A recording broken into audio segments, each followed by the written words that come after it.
ඉතින් තවත් අවුරුද්දක් ඉවර වෙනවා. ගෙවුණු අවුරුද්දේදී පිළිගැනීම්, වැළඳ ගැනීම්, ලිංගතුකම්, සහෝදරකම් වගේම ප්‍රතික්ෂේප කිරීම, වලකැපීම්, යටපත් කිරීමුත් මහා හුඟක් තිබුණා. ඉතින් ඒ හැමෝටම, ඒ හැම දෙයකටම අනේක වාරයක් ස්තුතියි.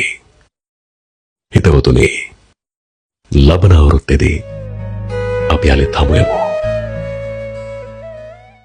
ඉතින් තවත් අවුරුද්දක් ඉවර වෙනවා. ගෙවුණු අවුරුද්දේදී පිළිගැනීම්, වැළඳ ගැනීම්, ලිංගතුකම්, සහෝදරකම් වගේම ප්‍රතික්ෂේප කිරීම, වලකැපීම්, යටපත් කිරීමුත් මහා හුඟක් තිබුණා. ඉතින් ඒ හැමෝටම, ඒ හැම දෙයකටම අනේක වාරයක් ස්තුතියි. හිතවතුනි, ලබන අවුරුද්දේදී අපි අලෙත් හමු වෙමු.